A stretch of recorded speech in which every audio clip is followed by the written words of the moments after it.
दोस्तों, आपको यह तो पता ही होगा कि रावण एक शक्तिशाली दैत्य था।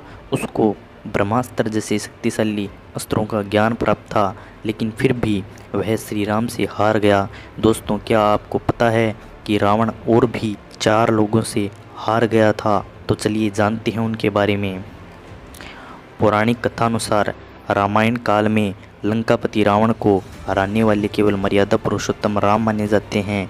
कहा जाता है कि रावण इतना शक्तिशाली था कि उसने तीनों लोकों पर आधिपत्य जमा रखा था। उसने राहु केतु को भी अपने कब्जे में कर रखा था। लेकिन सतयुग में केवल रावण को हराने वाले श्री राम ही नहीं बल्कि 4 और लोग भी थे, जिनके सामने रावण को घुटने टेकने पड़े। भगवान राम के अलावा शिवजी, राजा बल्ली, बाली और सहस्त्रबाहु अर्जुन ने भी रावण को हराया था। तो चलिए आज उन चारों से लंकेश कब और कैसे हारा था ये जानते हैं। सबसे पहले मैं आपको बताता हूँ कि बाली से रावण की हार कैसे हुई। एक बार रावण बाली से युद्ध करने पहुँच गया था। बाली उस समय संध्या पूजन करने में व्यस्त था। रावण उसके महल के बाहर ज़ोर ज़ोर से बाली को ललकार रहा था, जिसकी वजह से बाली के पूजन में विघ्न पैदा हो रहा था। जब बाली महल से बाहर नहीं निकला तो रावण उसके महल में जा पहुंचा। उससे क्रोधित होकर बाली ने रावण को अपने बगल में दबा लिया और बगल में दबाकर समुद्र की परिक्रमा पूरी की। इतनी देर तक दबे रहने के कारण लंकापति का दम घुटने लगा और उन्होंने बाली से क्षमा याचना की और हार स्वीकार कर ली। दरअसल बाली को वरदान था कि जो उसके सामने युद्ध के लिए आएगा उसका आधा बल उसके पास चला जाएगा। अब बात करते हैं कि सहस्त्रबाहु अर्जुन से किस प्रकार रावण की पराजय हुई। भगवान विष्णु का 24वां अवतार सहस्त्रबाहु अर्जुन को माना जाता है। सहस्त्रबाहु अर्जुन को रावण से भी अधिक शक्तिशाली माना जाता है, क्योंकि उसने रावण को हरा दिया था।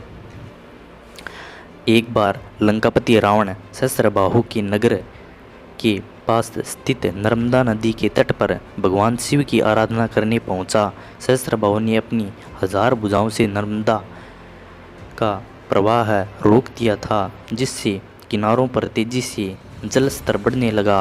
रावण को जब पता चला कि यह कारनामा सहस्त्रबाहु अर्जुन ने किया है तो वह काफ़ी क्रोधित हुआ और सहस्त्रबाहु को युद्ध के लिए ललकारने लगा। सहस्त्रबाहु ने अपने 1000 हाथों से रावण को बंदी बना लिया।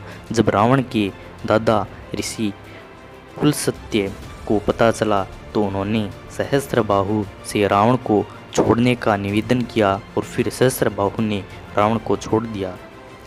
अब जानते हैं कि राजा बाली के महल में रावण की हार किस प्रकार हुई।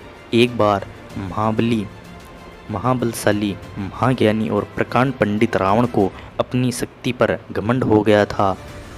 इसलिए एक बार रावण पाताल लोक पर अपना अधिकार जमाने के लिए राजा बलि से युद्ध करने पहुंचा।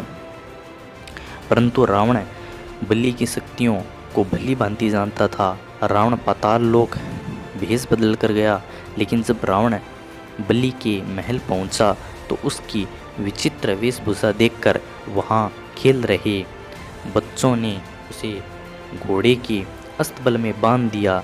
तमाम कोशिशों के बाद रावण उन बंधनों से मुक्त नहीं हो पाया। जब इस बात की जानकारी राजा बलि को मिली तो रावण ने उनसे मुक्त होने के लिए निवेदन किया। शिवजी से रावण की पराजय किस प्रकार हुई। एक बार रावण का घमंड उसके सिर पर इस तरह चढ़ गया कि उसने भगवान भोलेनाथ को युद्ध के लिए ललकारा और भोलेनाथ से युद्ध करने के लिए वह कैलाश पर्वत जा पहुंचा।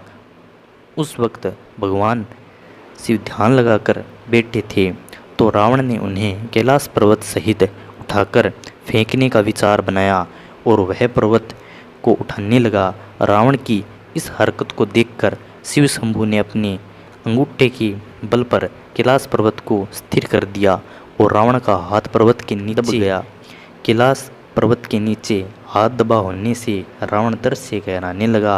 रावण ने बहुत प्रयास किया, लेकिन वह सफल नहीं हुआ। वहीं दशानन ने खड़े होकर शिव तांडव स्तोत्रम की रचना कर दी। इस स्तोत्र की वजह से भगवान भोलेनाथ उससे प्रसन्न हो गए और उसे मुक्त कर दिया। दोस्तों, अगर आपको मेरी यह वीडियो अच्छी लगी तो इसे लाइक कीजिए, अपने दोस्तों के साथ शेयर कीजिए, और अगर आपने अभी तक मेरा चैनल सब्सक्राइब नहीं किया है तो इसे सब्सक्राइब ज़रूर करें। धन्यवाद।